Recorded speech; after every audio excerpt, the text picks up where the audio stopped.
সংস্কারের অভাবে দীর্ঘদিন থেকে বেহাল অবস্থায় রয়েছে ভাগা শেরখান সড়ক। ৩০৬ নম্বর শিলচর আইজল জাতীয় সড়কের ভাগাবাজার স্টার্টিং পয়েন্ট থেকে মিজোরাম সীমান্তবর্তী কর্কট বস্তি পর্যন্ত ১৬ কিলোমিটার দীর্ঘ সড়কের বিভিন্ন স্থানে বিশাল আকারের গর্তের সৃষ্টি হয়েছে। কিন্তু আশ্চর্যজনকভাবে কিছুদিন থেকে জনগণকে অন্ধকারে রেখে কোনো তথ্য ফলক না লাগিয়ে রাস্তার কাজ শুরু হয়ে গিয়েছে। তাই সচেতন মহলে এ নিয়ে সন্দেহ দেখা দিয়েছে। কোনো প্রকল্পের অধীনে রাস্তার কাজ হচ্ছে, কত টাকা মঞ্জুর করা হয়েছে, কাজের পরিকল্পনা কী, দৈর্ঘ্য প্রস্থ কতটুকু, এসব কিছুই জানা সম্ভব নয়, কারণ কাজের কোনো তথ্য হলো নেই। সরকারি নিয়ম মতেই কোনো সরকারি প্রকল্পের কাজের শুরুতে তথ্যমূলক লাগানো যেখানে বাধ্যতামূলক, সেখানে গুরুত্বপূর্ণ ভাগা শেরখান সড়কের কাজ শুরু হয়ে গেল, অথচ তথ্যমূলক লাগানো হলো না। সরকারি নিয়ম লঙ্ঘন করে উপনির্বাচনের আগে জনগণকে বোকা বানানোর জন্য কাজ শুরু করেই জনগণের ক্ষোভ ধামাচাপা দেওয়ার চেষ্টা করা হচ্ছে নাকি তার রহস্যজনক।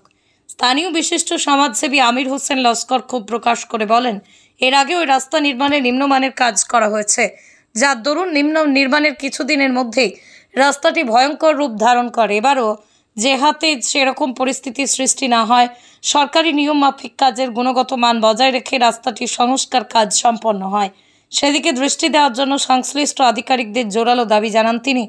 এছাড়া তথ্য ফলক লাগিয়ে কাজের সম্পূর্ণ তথ্য জনসমক্ষে তুলে ধরার জন্য দাবি জানিয়েছেন আমির হোসেন লস্কর। ভাগা শেরখান সড়ক বাগাবাজার ৩০৬ নম্বর জাতীয় সড়ক থেকে স্টার্ট হয়ে মিজোরাম সীমান্তবর্তী কর্কট পর্যন্ত ১৬ কিলোমিটার রাস্তা দীর্ঘদিন থেকে বেহাল অবস্থায় রয়েছে।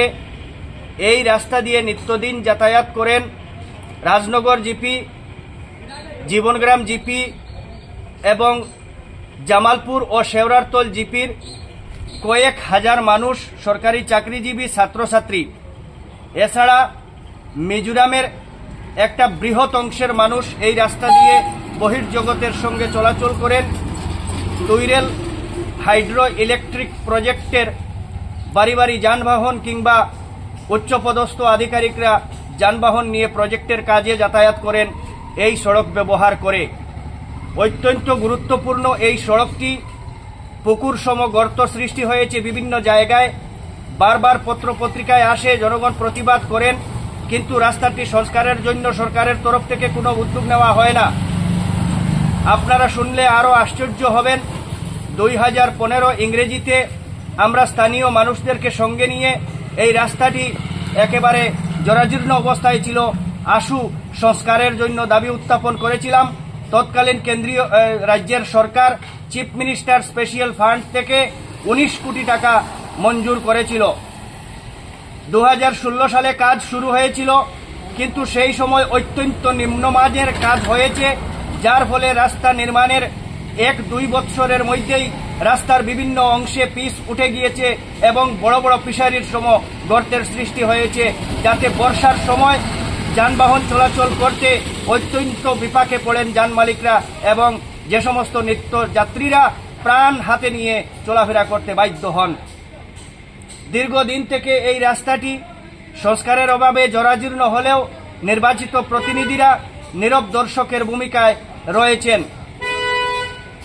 তো এই মুহূর্তে আমরা দেখতে পাচ্ছি এই সড়কে কাজ হচ্ছে, খুব ভালো কথা, এই সড়কে কাজ হচ্ছে।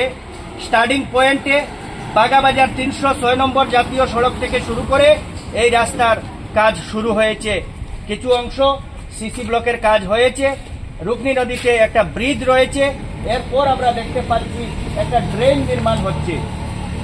তো এই আশ্চর্যজনক বিষয় হলো এটা যে এই রাস্তার কোনো তথ্য ফলক নেই, যেখান থেকে মানুষ জানতে পারবে যে কত টাকার এই কাজ স্যাংশন হয়েছে, কোন স্কিমের আন্ডারে এই কাজটা মঞ্জুর হয়েছে, কে এই কাজের দায়িত্বে রয়েছেন, এরপর রাস্তার দৈর্ঘ্য প্রস্থ কিংবা তো কতটুকু জায়গা এই রাস্তার কাজ হবে, নাকি ১৬ কিলোমিটার রাস্তার কাজ হবে, নাকি মেরামত হবে, কোনো কিছু আমরা জানতে পারলাম না, যেহেতু এখানে কোনো তথ্য ফলক নেই। সরকারের নির্দেশ যে কোনো সরকারি কাজ শুরু হবে তথ্য ফলক লাগিয়ে, তথ্য ফলকের মধ্যে সম্পূর্ণ বিষয় উল্লেখ থাকতে হবে, কিন্তু সরকারের নির্দেশ লঙ্ঘন করে কোনো তথ্যফলক ছাড়া কাজ শুরু হয়েছে, এর তীব্র নিন্দা এবং ধিক্কার জানাই। হয়তোবা আমরা মনে করি যে এই রাস্তায় উপনির্বাচনের আগে কোনো ললিপপ দেওয়া হচ্ছে কাজ শুরু করে, আর না হয়তো মোটা অঙ্কের টাকা নয়সয় করার জন্য এখানে হঠাৎ করে কোনো তথ্যফলক ছাড়া কাজ শুরু করে দেওয়া হয়েছে। আমরা চাই এখানে তথ্যফলক লাগুক, তথ্যফলকে উল্লেখ থাকুক যে কত দৈর্ঘ্য প্রস্থের রাস্তা হবে, কত টাকা স্যাংশন হয়েছে, কোন স্কিমের আন্ডারে স্যাংশন হয়েছে তা আমরা জানতে চাই।